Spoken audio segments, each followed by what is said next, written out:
আসসালামু আলাইকুম। মাত্র একদিন আগেই আগের ভিডিওটাই বলেছিলাম যে ডক্টর মোহাম্মদ ইউনূস একটা চতুর্মাল তিনি জাতিসংঘের অধিবেশনে যোগদান করার জন্য তার সফরসঙ্গী হিসাবে বিএনপি এবং জামাতকে নিয়ে গেছেন, যাতে মার্কিন যুক্তরাষ্ট্রে আওয়ামী লীগের যেই প্রতিরোধের সামনে তাকে পড়তে হবে, যাতে এই প্রতিরোধের সামনে তাকে পড়তে না হয়। বিএনপি এবং আওয়ামী লীগ জামাতের লোকজন মিলে একটা গন্ডগোলের সৃষ্টি হয়, আর তিনি মাঝখান দিয়ে নির্ভেজালে স্থানগুলো ত্যাগ করতে পারেন। তো আজকে আপনারা অবশ্যই খবরে সেই বিষয়গুলো দেখেছেন যে যখনই ডক্টর মোহাম্মদ ইউনূস মার্কিন যুক্তরাষ্ট্রের নিউ ইয়র্কে পৌঁছে, তখনই আওয়ামী লীগ এবং বিএনপির লোকজন যখন একসাথে জড়ো হয় আওয়ামী লীগের লোকজন প্রতিরোধ করার জন্য, আর বিএনপির লোকজন মির্জা ফখরুল ইসলামকে স্বাগত জানানোর জন্য, একটি হাতাহাতির অবস্থা সৃষ্টি হয়। সেই মার্কিন যুক্তরাষ্ট্রের পুলিশরা, আইন শৃঙ্খলা বাহিনী পরিস্থিতি নিয়ন্ত্রণ করতে অনেকটা ব্যাগ পোয়াতে হয়েছে। মূল কথা কিন্তু এই জায়গায় না, এইটা হচ্ছে সবাই এই কাছে অনুমেয় এবং কি সবার চোখে দৃষ্টিগোচর একটা বিষয়। কিন্তু এর আড়ালের যেই বিষয়টা, সেই বিষয়টা হচ্ছে যে বলা হয়েছিল যে মার্কিন যুক্তরাষ্ট্রে বিএনপি এবং জামাতকে নিয়ে গিয়ে ডক্টর মোহাম্মদ ইউনূস প্রমাণ করতে চেয়েছে তিনি যে অবশ্যই মার্কিন স্বার্থে কাজ করছেন। মার্কিন স্বার্থে রক্ষার জন্য তিনি একটি রাজনৈতিক জোট তৈরি করেছেন। সেই জোটের বড় অংশীদার এই তিনটি দল, যারা বর্তমানে সবচেয়ে বড় দল বলে বাংলাদেশে দাবি করে বর্তমান অন্তর্বর্তীকালীন সরকার।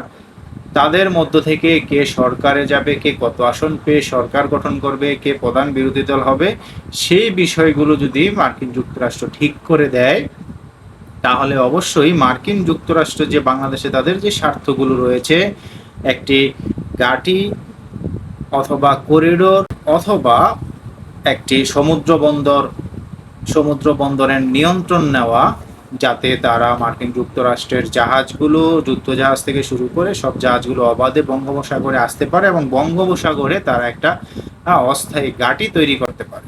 তা বিশ্লেষণ করতে না করতেই আমরা আজকে দেখলাম যে ইন্ডিয়ার একটি গণমাধ্যম, যা ইকোনমিক্স টাইমসে এই একটি প্রতিবেদন তারা করেছেন। সেখানে তারা বলেছেন বঙ্গোপসাগরে চীনের উপস্থিতির বিরুদ্ধে ভারসাম্য রক্ষার জন্য কোয়াড পোর্টস ফর ফিউচার প্রোগ্রামের অধীনে বাংলাদেশে একটি বন্দর স্থাপনের দিকে নজর দিচ্ছে আমেরিকা।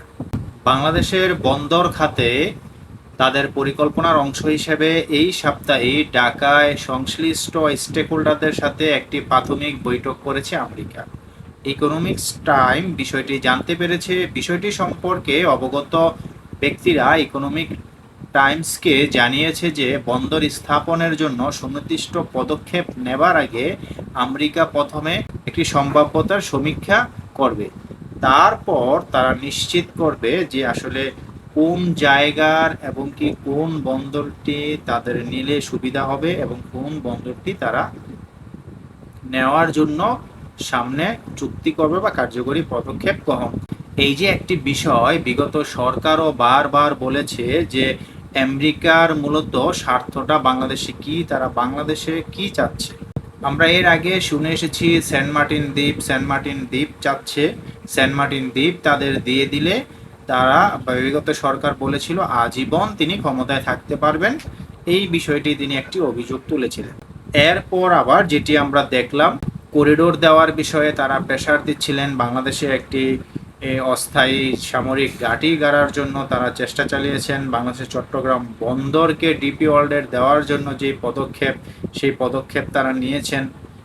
এই বিষয়গুলো কিন্তু সেটাই প্রমাণ করে যে বিগত সরকার যা বলেছে তা কিন্তু একেবারেই সত্য। শুধু সেটাই না, আপনারা দেখেছেন যে বিগত সরকারের আমলে চট্টগ্রামে আমেরিকার সাথে এত কোনো ট্রেনিং এবং প্রশিক্ষণ বা মহড়ার সেশন হয়নি।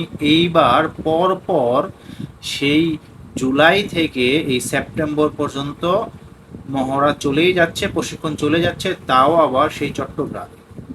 তার মানে এই চট্টগ্রামকে কেন্দ্র করে যে একটি ষড়যন্ত্র তাদের অনেক আগে থেকেই ছিল, যেই ষড়যন্ত্রের বলি বিগত সরকার হয়েছে, তা কিন্তু বিদ্যমান।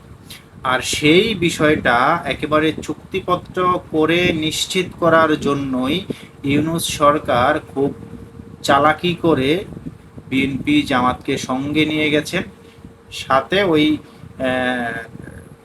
বাচ্চা ছেলে পুলে যে ছাগলের 3 নাম্বার বাচ্চার দল রয়েছে এনসিপি, সেই এনসিপির দলের একজন প্রতিনিধি সেখানে নিয়ে গেছেন, যাতে আমেরিকাকে বুঝানোর জন্য, যে আমেরিকার হাতে তুলে দেওয়ার জন্য এই বর্তমানে বাংলাদেশের 3টি বড় শক্তিশালী রাজনৈতিক দলের একটি জোট করে আপনার কাছে নিয়ে আসছি, আপনারা তাদের নেগোসিয়েশন করে কি সিট ভাগাভাগি করে দিয়ে একটা আলোচনা সাপেক্ষে তাদের রুটি রুজির ব্যবস্থা করে দেন, তাদের কি দিবেন না দিবেন আপনি আপনার স্বার্থ উদ্ধার করে নেন। তাদের দেখার বিষয় এই বিষয়টি বিএনপি কিভাবে নেয়, আর বাংলাদেশের জনগণ তাদের এই উদ্যোগকে, তাদের এই পদক্ষেপকে মেনে নেয় কিনা, সেটি এখন দেখার বিষয়।